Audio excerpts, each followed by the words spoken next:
Welcome to Coronation Days Past in the Isle of Man. Stories retold from the island's historic newspapers on imuseum.im by Manx National Heritage, a charity responsible for the Isle of Man's natural and cultural heritage.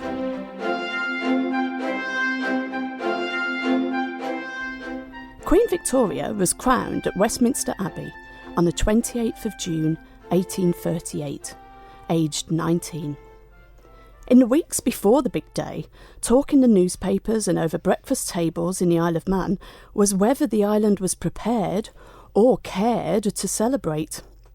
A letter from a loyalist, which appeared in the Manx Advertiser of the 5th of June 1838, voiced concern that the inhabitants of the Isle of Man alone, contrary to usual practice, have hitherto remained passive spectators of passing events and have made no demonstrations of joining the other parts of the British Empire in paying just respect to the important ceremony of the solemn inauguration of Her Majesty Queen Victoria.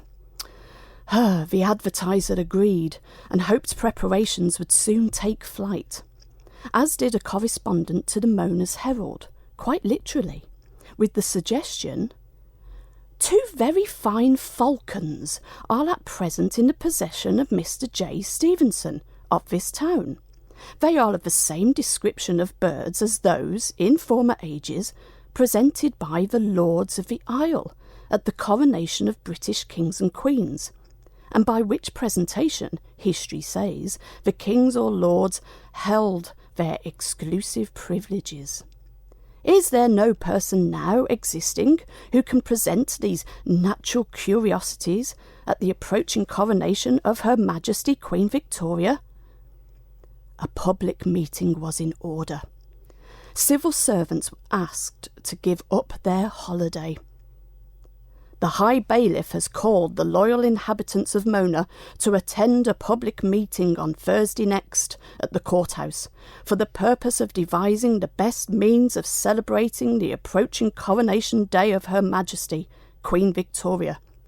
As the 28th will be a government holiday, we hope that all its servants will come forward and assist in this loyal event."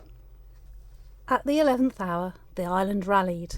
A week later, just 48 hours before Coronation Day itself, the Mona's Herald, delighted at the noblest enthusiasm, the highest loyalty, the warmest devotion, with funds, ample funds, to do justice and honour to the day that bids fair to be the harbinger of a long and happy reign.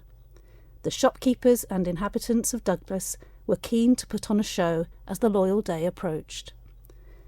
We feel much gratification in witnessing the marked interest which all classes of the population take in the preparations now making for celebrating the coronation of Her Gracious Majesty. Our loyal town is one scene of bustle, each individual endeavouring to outvie his neighbour in word and deed.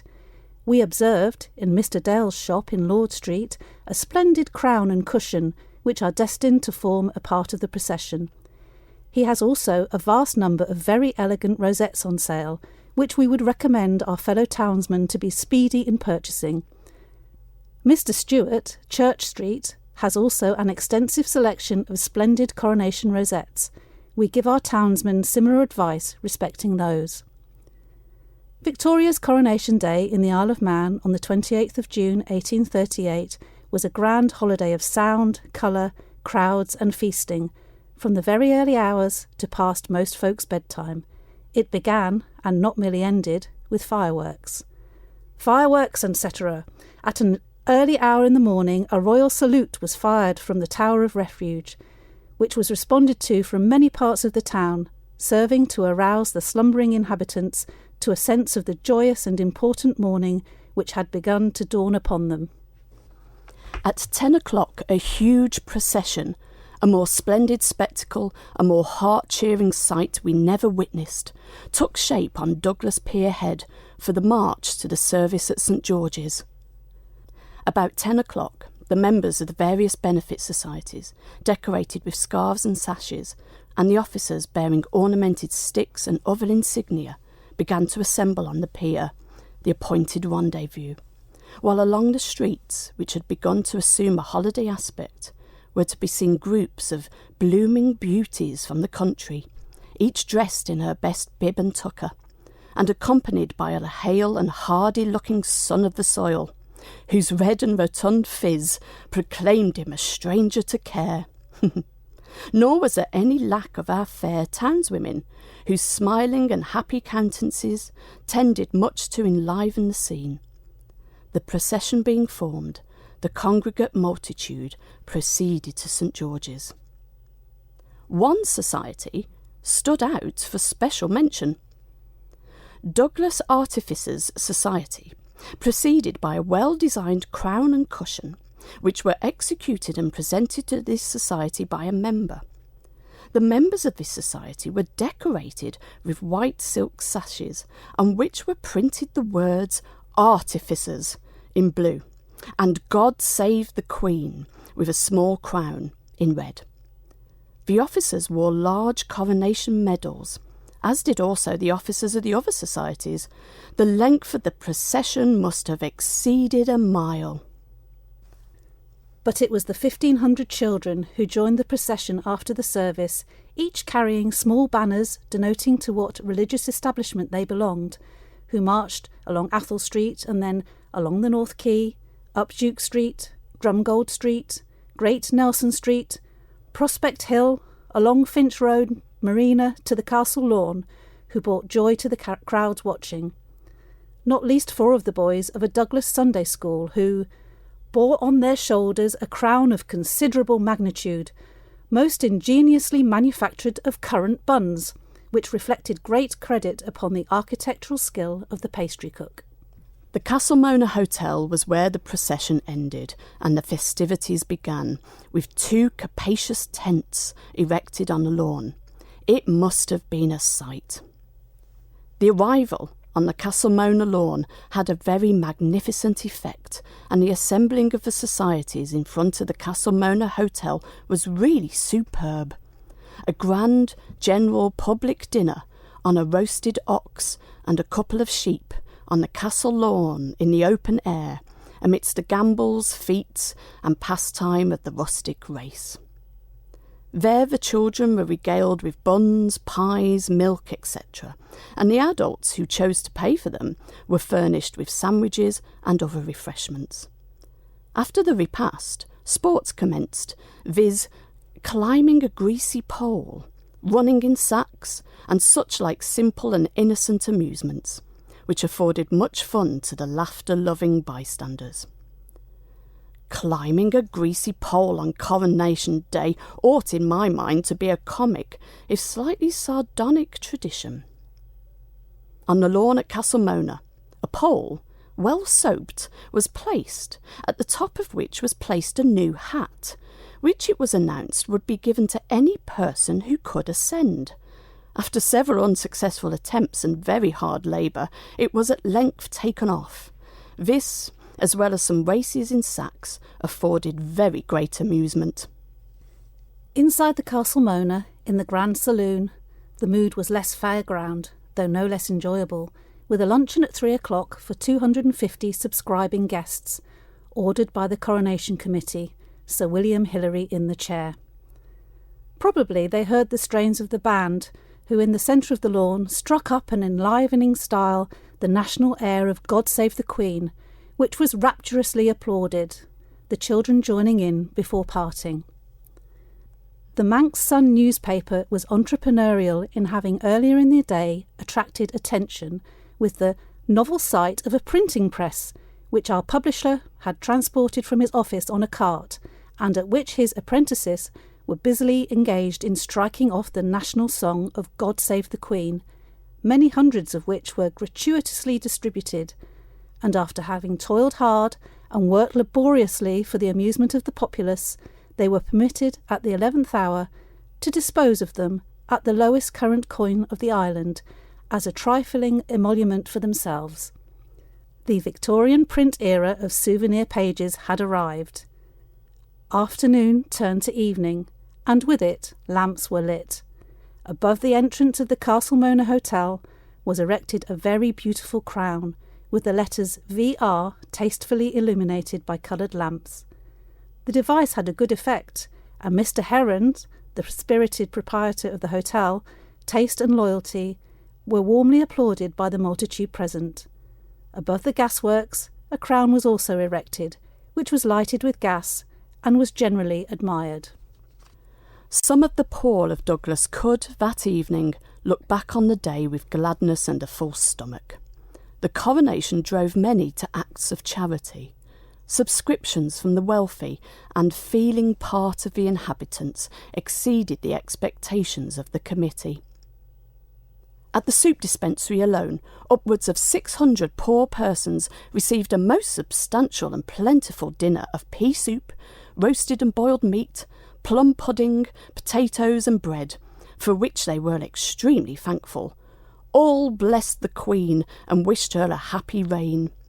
The poor and aged inhabitants of the House of Industry fared sumptuously on roast beef and plum pudding, which were abundantly supplied to 56 inmates of the house.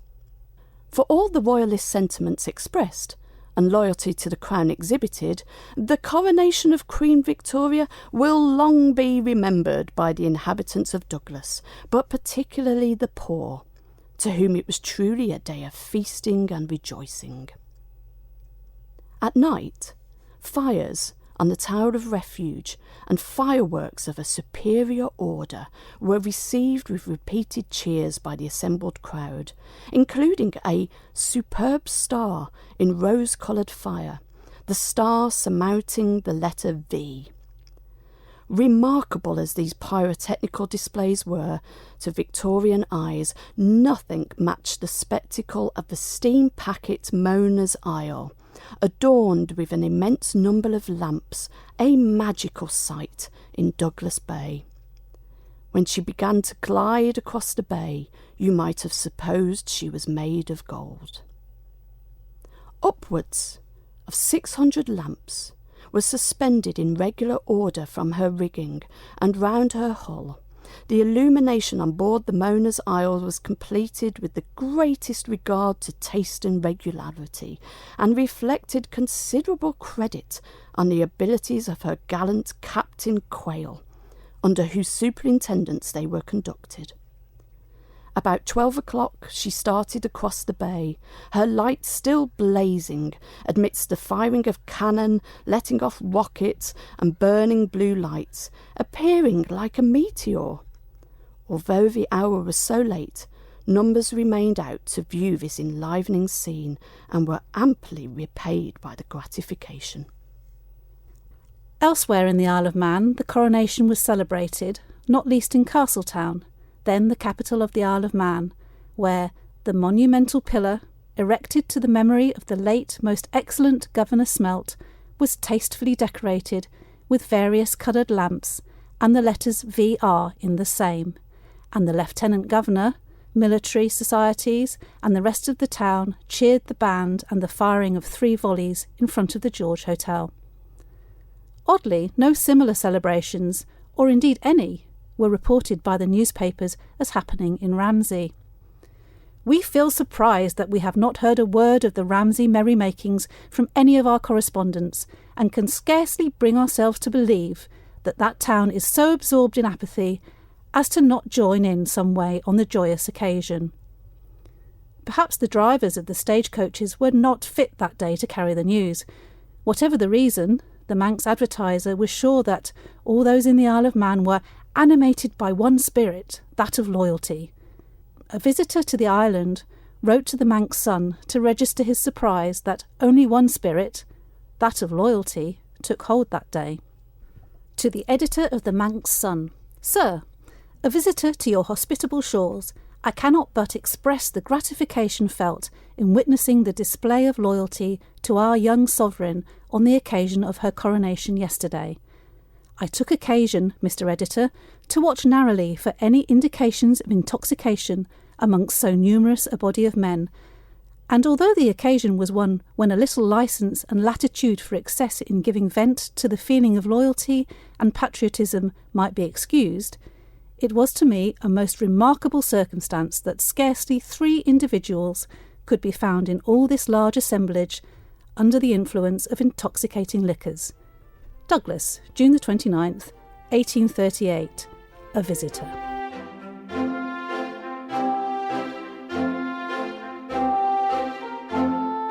In the days and weeks after the big day, talk in the newspapers and over breakfast tables in the Isle of Man was how splendid Victoria's Coronation Day in the island had been.